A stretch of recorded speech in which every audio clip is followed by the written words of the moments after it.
Hi everybody, Tony Hewitt here in Perth, Western Australia, in lockdown like the rest of the world.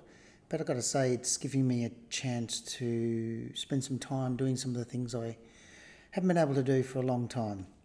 I'd like to thank Canson Infinity for giving me the opportunity to share a few of my thoughts around creativity and perspective in terms of my aerial fine art and how it helps me get on with things and helps me keep evolving. For some of you, you may not be aware that I started out life as a wedding photographer many years ago. Shot nearly 1,000 weddings and then moved into portrait and have still been shooting portrait through to, well, up until we locked down, but shot thousands of portraits. I've done commercial work and then moved into landscape and for the last probably 10 to 12 years had a fairly strong focus on fine art and in particular the aerial fine art.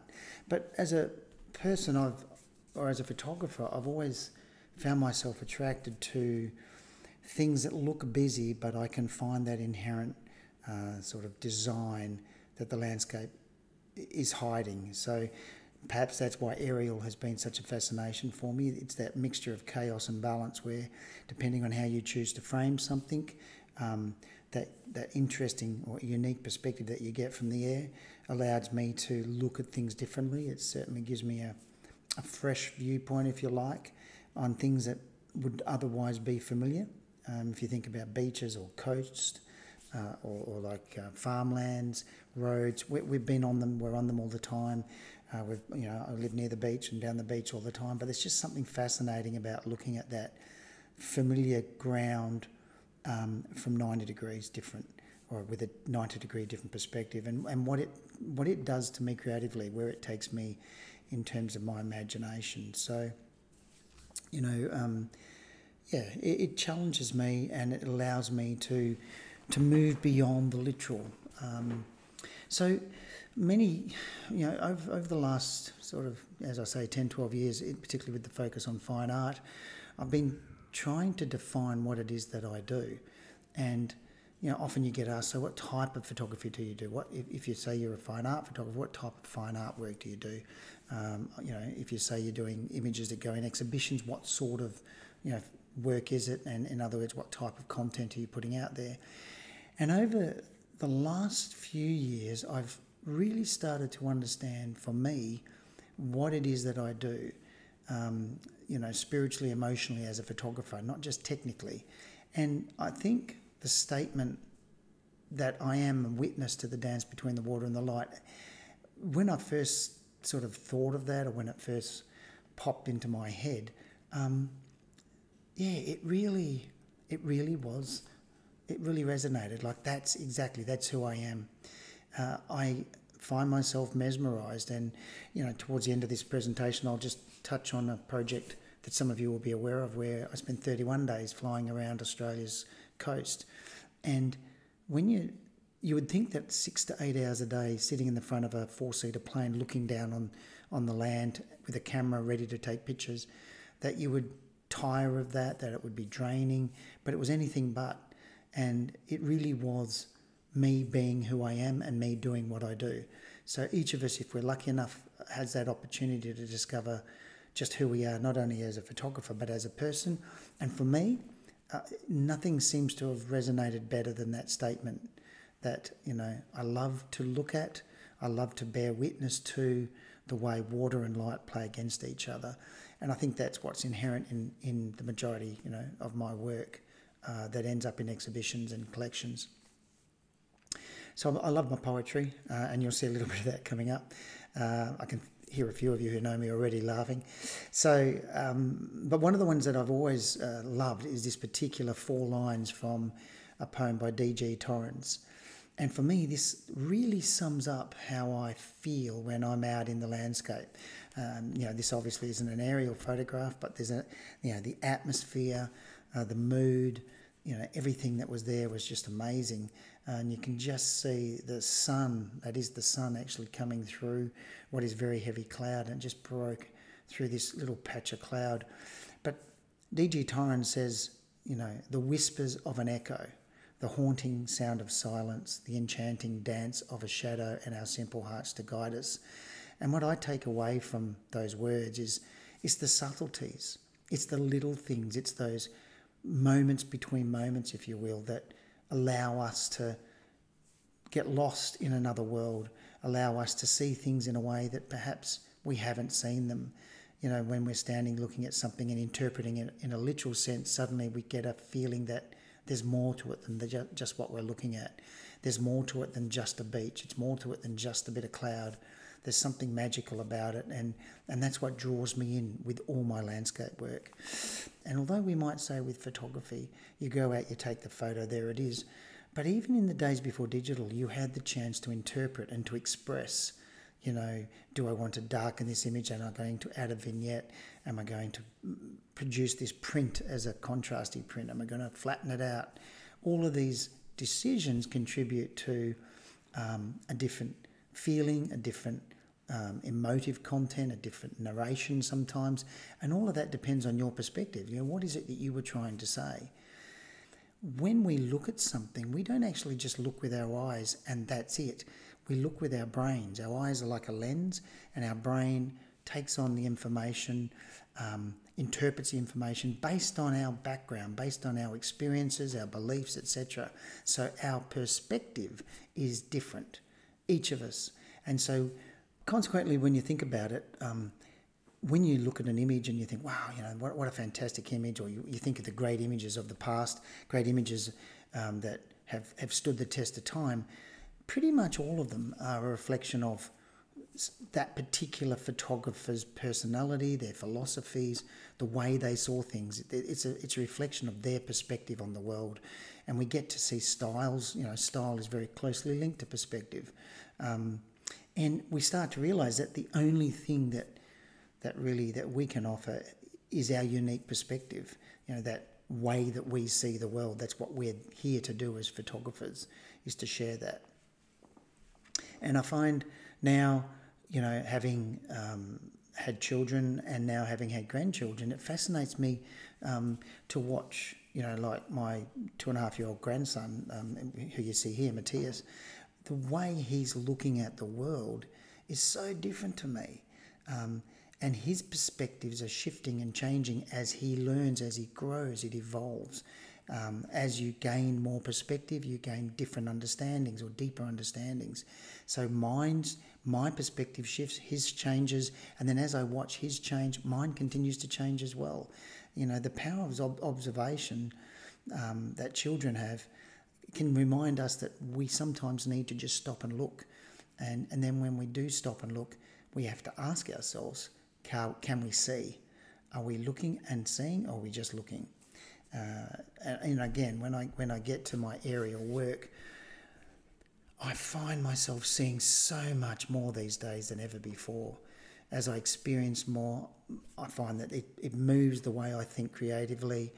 There's symbolisms that start to resonate in different ways.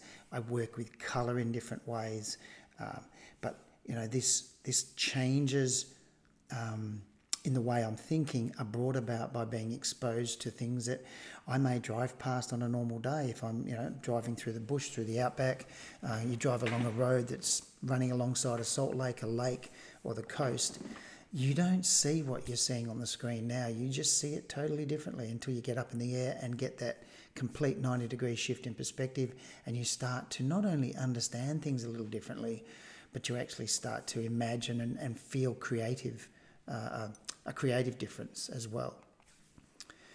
And, like if you take this image here, which is from my last exhibition, and this one's called The Geometry of Farming, it wasn't till I took this picture, and I suppose the first part of the awareness happened as I saw it and took the picture. I was looking down and I saw these circles, and I'm sure many of you have done aerials, have seen these circles. And as I was looking down, I was fascinated by the symmetry and the geometry of it, and it took me back to the days of school days where the younger ones won't remember this, but the old compass and things like that, where it was about precision and geometric shapes and things like that. And I thought, here we are, I'm at 2,500 feet looking down, or 2,000 feet, and there's this perfect circle, and there's a protractor which happens to be a sprinkler system. And I realised that even farmers have this precision about the way they go about, setting up their fields to get maximum yields, just the way they set up and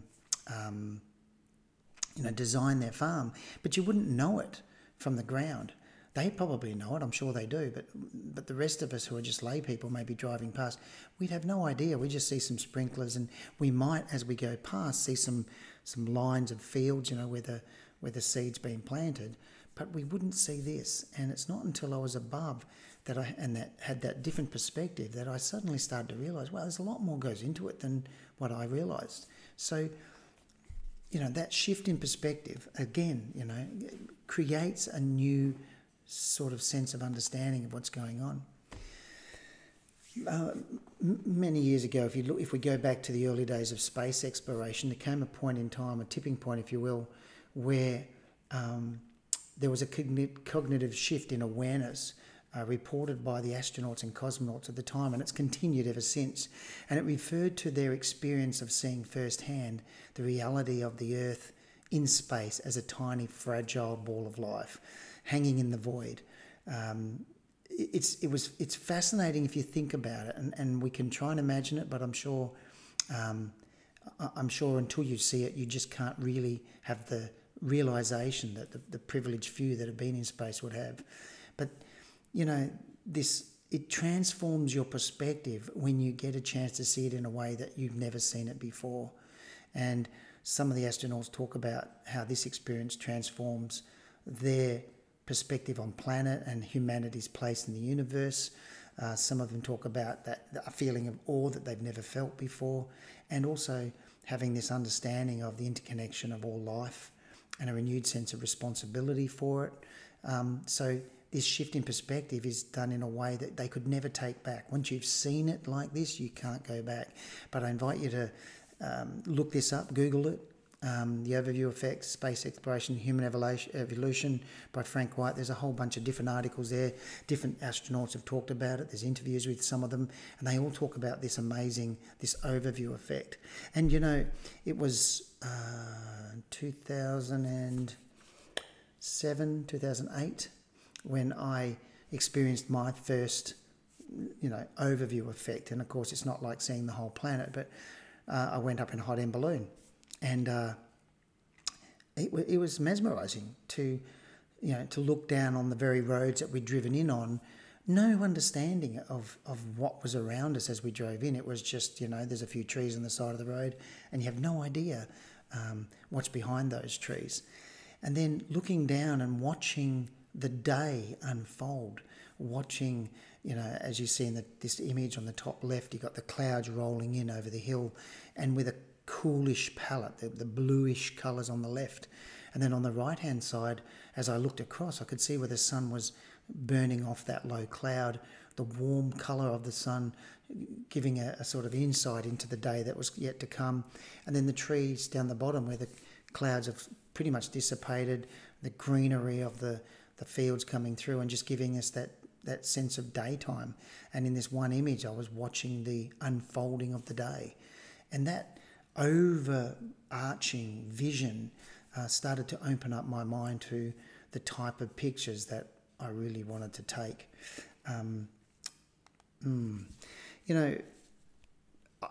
That sort of things that I'm talking about there, I remember in the early days talking to different people, and some of them would be just fascinated and others sort of ho-hum, didn't really see the point. Why bother going up there to see it when you can see it from down here? And I think that's just reflective of the fact that we're all so different. When we sit down now and we're stuck at home, we're going through our pictures, even though we're all going back through mountains of pictures, each of us will have a unique collection.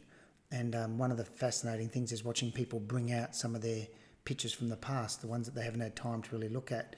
And as they start to bring out more, I've got a few friends that are doing that, I'm really starting to see the thread and see their style that's been there all along. But it does mean different things to different people, and we won't always find the same things interesting, but that's okay.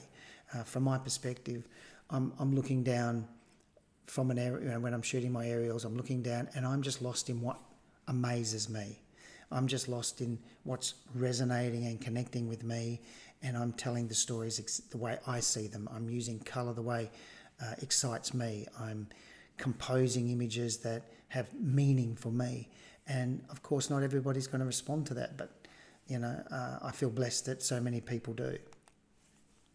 So really, you know, photography can pretty much mean anything to anybody. And the most important question you can ask yourself is, you know, when we're talking about creativity, what does it mean to you? Because your perspective, if you're going to use photography to share your perspective, to share how you see the world, it's important to understand and to at least have value for what it means for you. For some people, photography is about recording the events of the day, and for others, it's about sharing deeper philosophies, deeper concepts. This image here, Pulse, it's a tailings dam in a mine site, and I remember as we flew over it, and I was wondering what's this black stuff, and it's black plastic which lines these tailing dams. And as I looked at it, I saw the figure that you can almost make out in this picture, and I saw these white, look like voodoo doll sticks sticking into it, and I thought, God, look at that! It's almost like we're doing it to ourselves. And as I said those words to the pilot, he looked at me, and I looked at it, and I thought, oh God, that's exactly what this picture's making me think of. And yet, right in the middle was this iridescent, sapphire blue, tealy, shining light. The light was hitting it and shining, and it's almost like inside each of us there's something. There's a pulse. Everything's going to start with us. It all begins with us, etc. So there's other symbolisms in this image that I see, and I've tried to bring out in the image itself. But it's the perspective from above, and I'm looking down. I'm taking on board the fact that it looks so different from above. But I'm also thinking about what it is I'm looking at. So from a literal sense, I'm looking at tailings dam. I'm looking at mining. I'm looking at man's hand on the land, and if you look at the bottom part of the picture, you almost make out these hands that are into that land. And then I look at how we're connected to the land and to what's around us, and that if we suffer because of our own efforts, because of our own actions, then we're doing it to ourselves. So that's kind of a real philosophical, where you're going with that, but that's kind of the concept. I hope that's sort of making sense. If we ask ourselves what our images are about, and we think about, how people respond to our pictures, what do they see in their pictures? This is a particularly special picture for me. It was one I really enjoyed taking. It was one I had a lot of fun. This was in Canada, up in the Rockies in, I think it's Alberta. I hope it's Alberta. But it's a place called Medicine Lake. And I was up there with Peter Eastway and a small group of people. And this image is actually hanging on the walls of a couple of friends of mine who have been through an illness and recovered. And there's only that handful of people that have actually seen it and got it. Because when I took it and when I started doing some, we're in the bus on the way back, and we're talking about, the lake and the history of it, and some of the indigenous cultural connection to that lake, and in the terms of the healing properties, etc. That overlaid into my perspective and my perception of what this image was about. So when we talk about perspective, even hearing something about what you photographed will shift the way that you look at the picture. And while in the first instance it might only be for you, for me, I felt that I wanted to do something, offer some sort of support to my friends, and this seemed the perfect picture because it wasn't just about a burn scar. That's what we're looking at. It's the burnt trees in the white snow, but the burning or the fire happened a couple of years before this image was taken. So this is about the regeneration. So when I look at that, knowing the history of this area, it's not about whether it's a widely accepted truth or a story. It's my story. It's my perspective. It's what I took away from the bits and pieces of information that I was privy to. And then the way I was looking at this and thinking, wow, it could be, like a heartbeat. It could be, it's about regeneration. It's about healing. So this picture's, my way of looking at this picture and what it was all brought about largely because of the stories that I heard about it overlaid into the image and the experience that I'd already have. And again, that's just an example. My perspective is different. Similarly, you look at a picture like this, which is called Convergence. It's a water tank, and we see that conglomeration of animal tracks all coming to the one place. In literal terms, it's just animal tracks coming to a water hole or a water tank. But when I think of it symbolically, it's about survival. It's about the fact that when things start to become difficult, we all start to focus on the one thing, surviving. And you can see a lot of that now. A lot of the concerns people have during, COVID-19 lockdowns and that, they're starting to focus on more of the things that are important and letting go of the things that aren't. So, why do you press the shutter? When you're up in the air, you're looking down, you see something.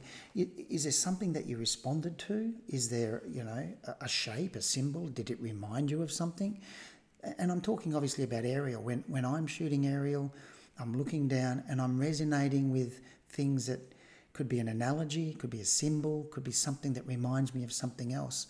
And I start to think about the deeper meanings of why have I responded to that. As I'm looking down here, I'm essentially looking on a tidal plain made up of water and mud and salt and sand.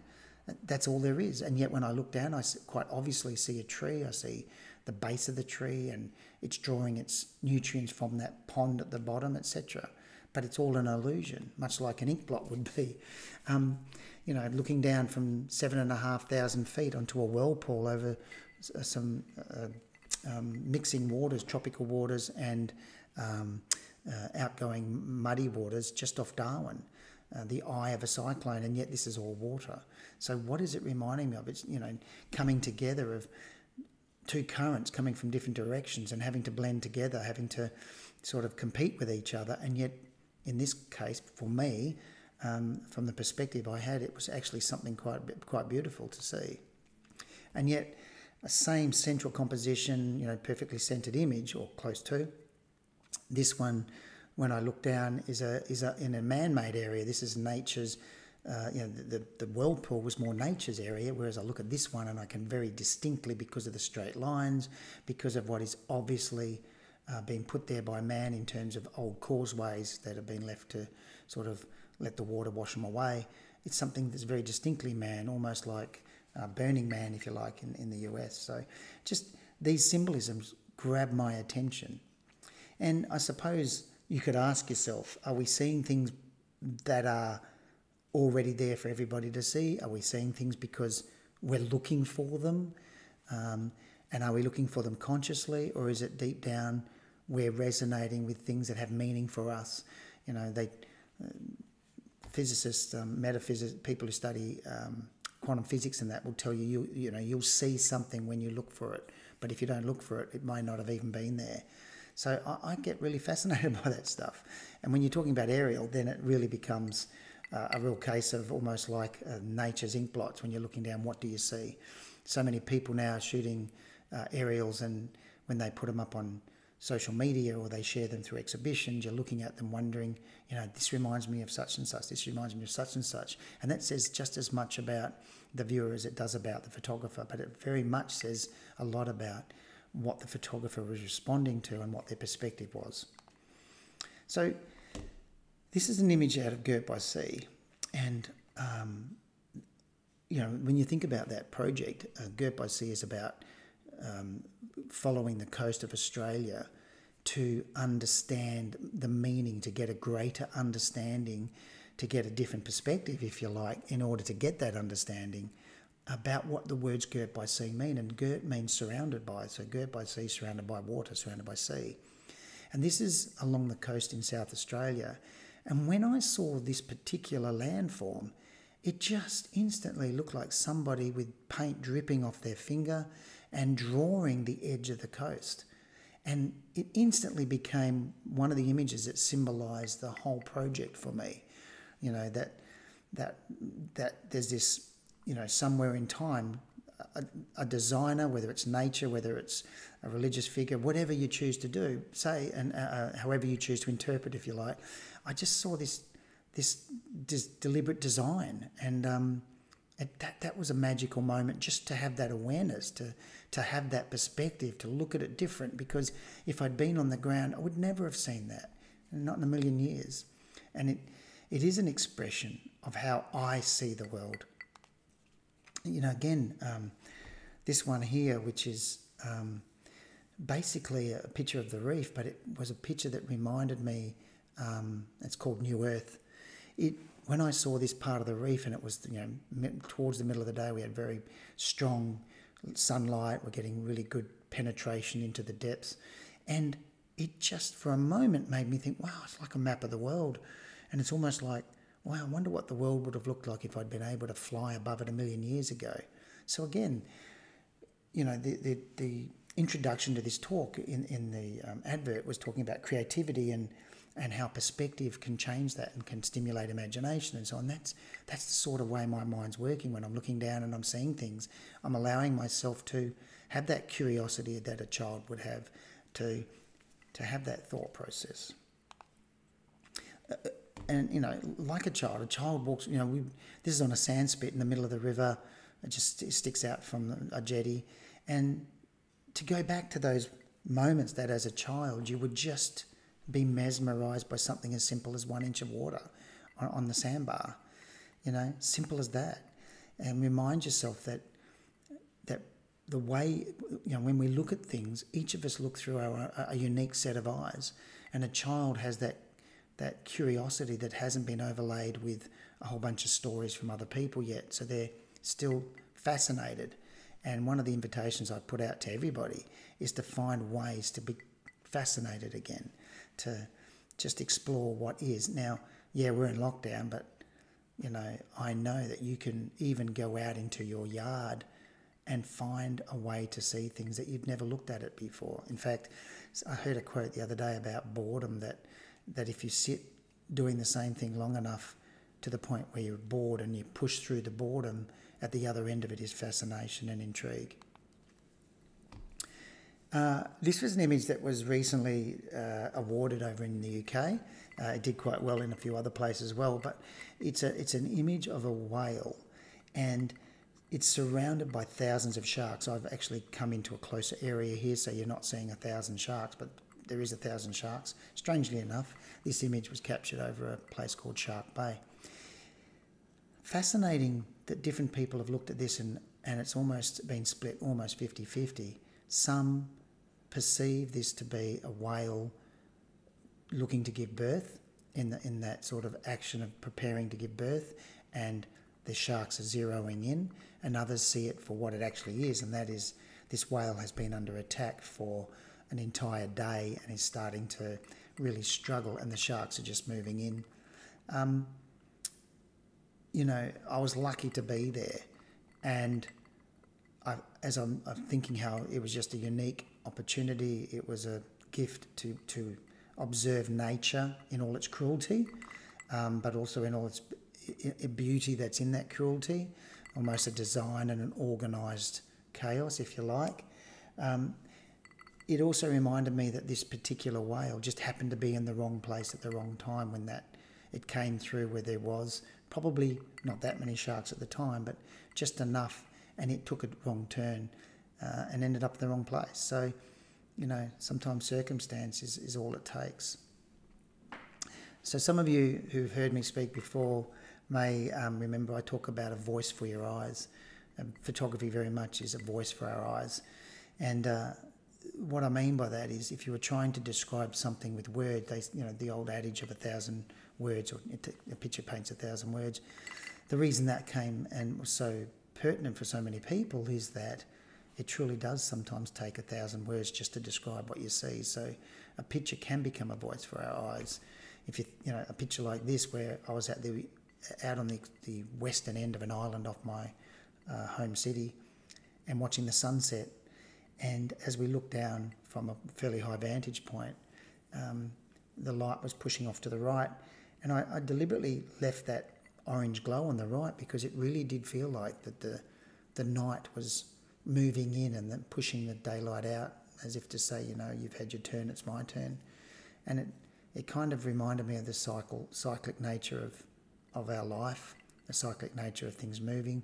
So again, standing there long enough, looking down and allowing, and I just was focusing on the reef and watching the ebb and flow. And as it gets darker, you can just see that little bit of shine off the reef, which is giving you some contrast so you can make out some detail. But it really did. The longer I stood there, I started to get a slightly different perspective on what was happening. And then suddenly it went from daylight is leaving to nighttime is arriving. And it was this movement that fascinated me, and that drove the creative decisions in keeping, you know, saturated orange on the right of the picture and deliberately pulling the viewer's eye left to right. So you ask yourself sometimes, what is it, you know, what do you want your eyes, or what do your eyes want to say through your images? When you're looking at something, if you're fascinated or it's resonating, what is it that you want to say? What is it that your eyes are connecting with? In this case, is it the fact that you're looking down on a tidal plane and you're seeing all of these areas that are dry and the water's pushing in and the sun reflecting off? And yes, unashamedly, with my photographic art, my fine art, I use the image, and then I don't composite anything, but I might, this particular one, I don't do it a lot, I might have squished this a little bit, but I also bring out the colours that are inherent to express what I was feeling. And I was looking at this sort of process of the water coming right in, pushing up into a, you know, it's about an 8 metre tide, so it pushes, you know, kilometres inland. And then the light, where the water was still shining in the bottom right, the light was shining off that, the late sun was shining off that. And it just made me think of those days, you know, gone by. And there would have been millions of these days, going right back to the beginning of the earth.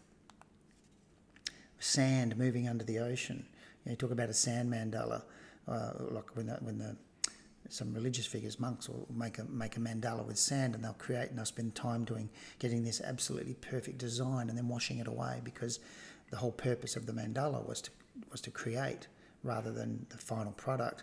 In this case, I'm looking at the hand of nature creating these mandalas, the water, the ebb and flow of the water moving and changing the shape underneath, which is always there, always similar, but when you think about it, it's always changing as well.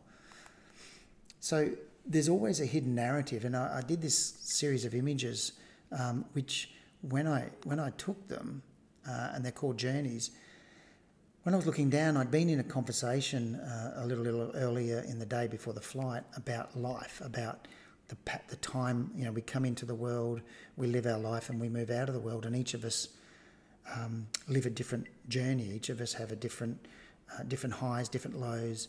And how would you map that? How would you show that in colour? And that's what this is for me. This is me looking down saying, these are images of different people's lives, a beginning, a middle and an end.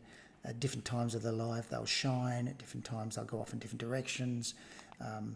At different times, they'll have trials and tribulations, and then some people go out with a bang and some people drift off into a very quiet, meandering sort of retirement. But again, looking down, connecting with something that is just a landscape, being mesmerised by the way the water and the light are reflecting off each other and working with each other, and then being drawn into other types of ideas, which is what leads me to my work. So if I take one of the exhibitions that we did back in, I think it was about 2015, 2016, for me, vision is the art of seeing what is invisible to others. So I'm trying to share with my viewers and share with the buyers and the people who collect my work, I'm seeing this and maybe you didn't see it, so I want to bring it to your attention. You know, I'm showing you something that is a reflection of what I've experienced. Sometimes I'm recognising things that are real, and sometimes they're symbols or something that I just perceive to be real, whether it's a pattern of a tree or, a shape of an animal or whatever. But I'm seeing them in the form of abstractions. They resonate for me, and in that resonance, in that connection, I start to get that emotional and kinesthetic response. It makes me think of other things. It stops me in my tracks. It makes me stop and think about other things. It might make me go back into the past and think about things that I haven't thought about for a long time.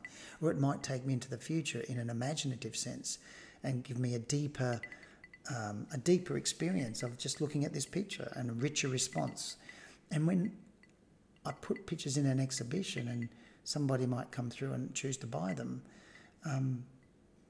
that's the greatest gift, because I would like them to have those deeper meanings, and I would like them to have those richer responses and to connect with it differently. I can hear the ices rattling. Nothing like a good Irish whiskey just to keep your voice nice and smooth, hopefully.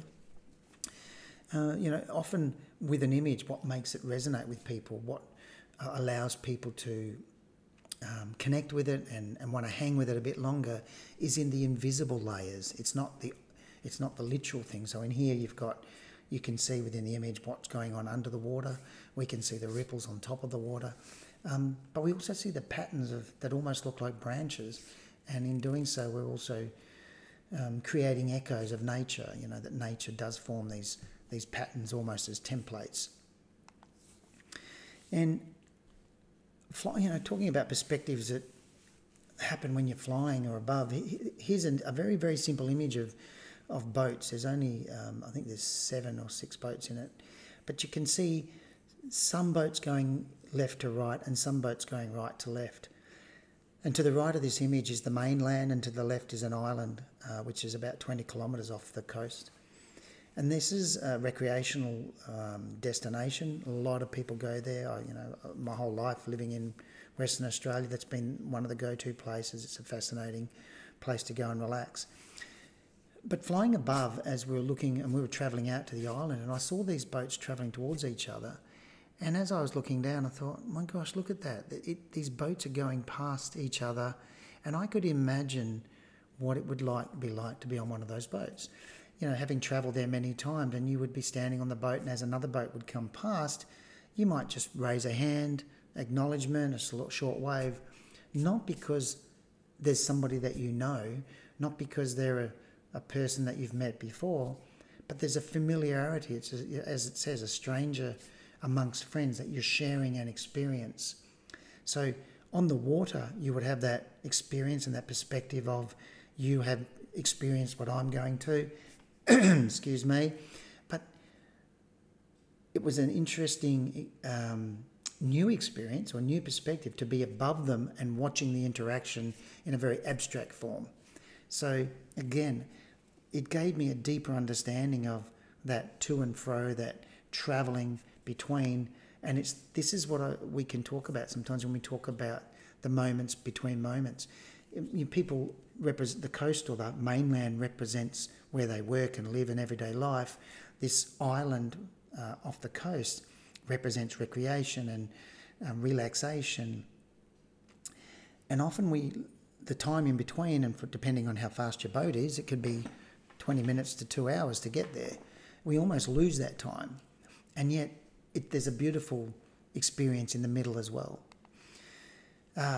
We talk about, I've heard many times the comment of, Mother Earth, Mother Nature. I was mesmerised when I looked down and saw this particular shape of a breast in a salt lake as the salt lowered to a certain level. And I was looking down, I'm thinking, I'm staring at the bosom of Earth. I can hear His Mother Nature laid bare before me. So, so many patterns, so many symbols and analogies. Blue Lagoon, photographed many times nowadays up at Shark Bay. It's a picture. There's several of these lagoons. Yes, the colours have been accentuated or exaggerated a little, but the idea is that I'm looking down and I'm seeing this hot desert, and I know it's hot. I've travelled down there. I've walked along these edges, and that red dirt, red sand is extremely warm and hot when the sun's out and when it's summer. And that water looks super cool. It's got this really soft, pastel, nurturing palette to it. And then you've got the harshness of the desert around us. And as it says, it almost like that warm desert sand is protecting in a cocoon way, in a womb way, what's happening on the inside. So this was a reason for that picture. These are the things that, looking from above, it gives you an entirely different perspective on what's going on. And yet, is it that far from reality? You know, when you think about these lakes, sometimes that's where a lot of minute marine creatures can start off their life, in these little protected areas, these protected lagoons and backwaters, where they're away from the predators in the larger water places. So I see them as a symbol of protectiveness and a symbol of creativity. And bright and blue, a cross section of the earth where we see blue sky and we see the skin of the earth and what's beneath the skin, and yet we're not looking at that at all. We're actually looking at a beach and tracks coming to the coast and the water going out into deeper water. So this sort of shift in perspective can also really creatively become intriguing and give us a more refined sense of what we're looking at in terms of the beauty. How amazing is this, with the red dirts of the Pilbara, and then just the green of along that tributary where the water tends to fall and spend most of its time when the dry evaporative conditions dry out everything around it. And of course the trees tend to only grow right next to the water, and here we have what looks like a tree. I mean, just looking at the real in an entirely different way.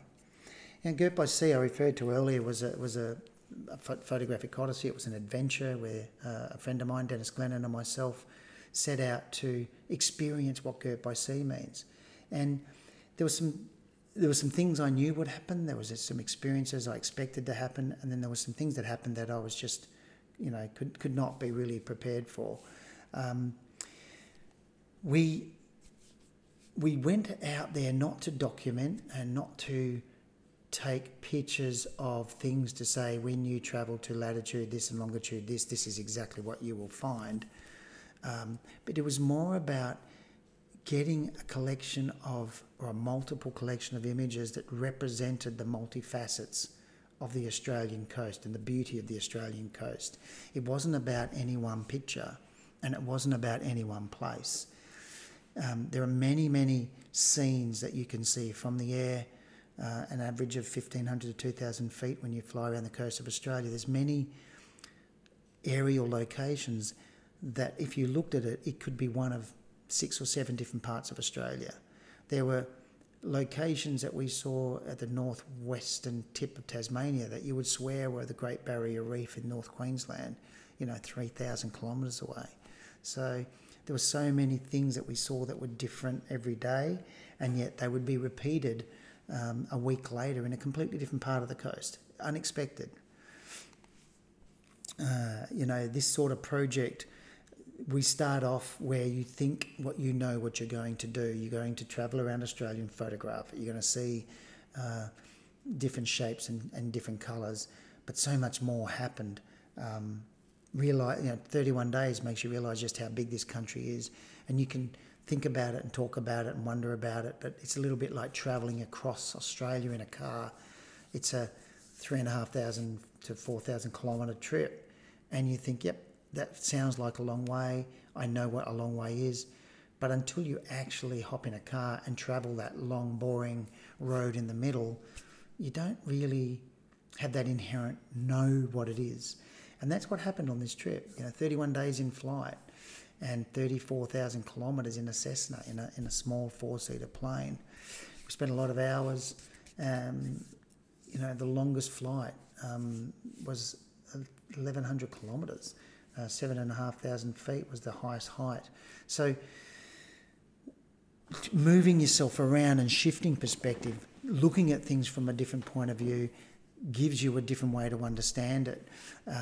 Everywhere we went, if you look at some of these just grabs from daily updates, I on Instagram or sometimes would post a picture, but on my laptop at the end of the day I would be downloading and backing up images, and then I would have these whole libraries of just different facets of one day, and realising that even in just the space of one day, how much the coast has changed. It's really quite quite sobering thought, actually, that, you know, the country doesn't change. Someone said to us, 100 pictures, which is what we put in the exhibition, or 120 in the book, you know, surely you could have put more, and there must have been more. And that was a challenge.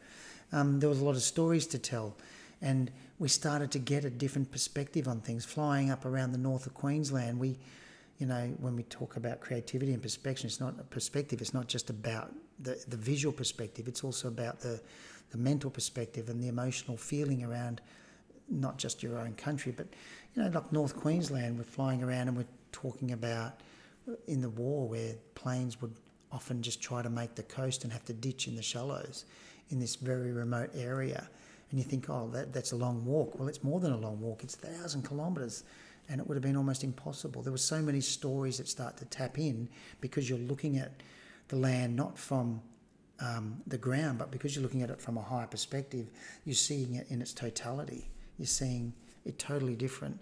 Perspective and seeing things from a different angle, seeing things in a different way, changed a lot of your understanding and awareness. Because, I mean, for instance, I never realised crocodiles would make it so far offshore. This is 50 kilometres offshore on a very small sandbar, just sticking in the middle of nowhere. And there's this 5-metre crocodile just sitting on the beach way out there. So, you know, I would have thought, oh, if I'm swimming out there, I'm pretty safe. Now, a naturalist might know these things, but as a symbol of how going out there and experiencing something will change your perspective, this was a really strong one for me. You know, living maps or looking at things on the ground and for a moment just imagining it's something else. This is, again, is just a salt flat with a multitude of animal flats, animal tracks coming across it, and there's regrowth happening in these sort of wet areas. And just for a split second, it was like I was looking at somebody had painted it. It was a map, and it showed me where all these animals had tracked and where there had been water holes and where they dried out. So it's almost like a living diagram of what's going on in the real world. So, as I said, we put it in a book, and this book is designed to show the different perspectives. It's a Girt by Sea book. And, you know, as you can see here, as I explained earlier, it's almost like an artist defining the Girt with a delicate brush, because, and I would never have seen that if I hadn't been up in the air. Massive exhibition, 100 prints, each of them a completely different facet of what Australia is. And the whole idea with this exhibition was to share a new perspective on what the words Girt by Sea meant. The entire collection was actually printed on Canson rag photographique, which is probably, along with edition, is my favourite paper to print on. And you can, as you see here, you can go and have a look at the prints and books. So that's a free plug for girtbyseaproject.com. But I wanted to leave you with an image from a last exhibition, but some words from my next exhibition, which is called Transience. We're living in difficult times, and I know for some it's more difficult than others, but the times are changing. Every time we think we're getting used to this new normal, we get more news, we hear more speculation on what's going to happen, and we start to shift because every bit of information that comes in changes our perspective on where things are going. This is part of a poem. It's an extract from a poem that I wrote about a year ago, something that had been going around in my head, a whole bunch of words, because every time I look down on these salt lakes, I realise that the water evaporates. You know, there'd be times I'd say to one of the pilots I use, oh, look, I wouldn't mind getting away next week to have a look at such and such a salt lake or such and such part of the coast. And if it was a salt lake or something and we hadn't had any water or we'd had some rains, then he might say to me, I don't think you're going to find what you're looking for because it's rained. And so we've got this colour, you know, puddles, and it's brown, or the colours have gone away because you need maybe 4, maybe 6, maybe more weeks of evaporation and drying out for the water to dissipate and the chemicals, the salts, to leach to the surface and give you those colours and give you these textural patterns. So it's helped me understand that nothing stays the same. When I look down from above, I'm often reminded that what I'm taking is unique. I know there are a lot of locations we're starting to see over and over again, but none of those aerial photographs will ever be the same, because we're talking about water and we're talking about light. So I often take the moment to just stop and think about it. Be still. Within a moment past, expectant pause, no moments last. This is what transience is. Time between time, a glimpse, a glance, the light revealing the ever dance. The dance reveals points of view. Each view is unique to me and to you. Transience. Every moment we have the opportunity to look at things that are totally unique and they'll never be seen again. And the perspective from the air not only gives us unique moments, it gives us a unique way to look at those moments. So remember, when you're out there and you're taking photographs and you're signing a print, your signature is not just a signature. When you're signing a print, your signature is your perspective. It's your point of view. It's your expression of the world. It's your expression of how you're interpreting the world. And we have friends that we'll surround ourselves with that are so positive. Their perspective on life, their perception of what's out there, their choice of point of view is one that's a positive, uplifting one. And we have others who struggle to be like that. They may be a little more negative. So your imagery, your artwork, the times that you've chosen to press the trigger and the way that you've pointed the camera and the choice of lenses, all of these things, they're all about your choice of saying, here's how I perceive the world. Here's the way I'd like to share my feelings about what I'm looking at. And my perspective is unique. I hope you've enjoyed this. I have. I've not really got far through my Irish whiskey, but I will finish it, I guarantee. I'd like again to just thank Canson, Jane Dixon at Canson, and all the crew at Canson who've been massively supported for me. Rob Gatto at KL in Australia has been an incredible support over the years. I've been using Canson papers for well over a decade. Every exhibition I've done is done with Canson papers. My new limited edition book, which I'm very proud of, is all printed on the double-sided Canson rag. So, incredible rendition of colour. I've yet to find anything that can match it, so I'm pretty happy with that. And that's not meant to be a plug, that's the truth. That's how I feel about my Canson papers, because they really do express my vision the way I want it to be expressed. T.S. Eliot once said, "We shall not cease from exploration, and the end of all our exploring will be to arrive where we started and know the place for the first time." I always loved that quote, but I never truly understood it till I got back on that circumnavigation of the country. My perception of Australia changed in a split second when we crossed the GPS coordinates, which were where we'd left the coast and turned to start our journey 31 days earlier. As we flew across that point to close the circle, the pilot said, "This is where we started." And suddenly I could hold in my hand that experience. Similar to the overview that the astronauts talk about looking back on the Earth, I was able to sort of feel that this, understand what girt by sea meant in a way that I'd never understood before. And I feel that when I'm shooting aerials, I'm getting a little snippet of that every single time, that it really does give me a chance to experience and share an understanding or a perspective of our world that many others don't get to see. So for me, it really is true that a shift in perspective brings new understandings. Thanks to Canson Infinity. Thanks for the opportunity to talk to you guys. I hope this lockdown is not too hard on you. I hope you can use the time that you have to be stuck at home for good. Spend more time with your loved ones. Spend more time looking at some of your work. Take the moment to be still and ask yourself, what are some of the things I'd like to share? And maybe find a new perspective on what this whole experience can mean. And I look forward to seeing you all on the other side, where we can shake hands, have a hug, and whatever's appropriate at the time. So take care of yourself, and I look forward to seeing you soon.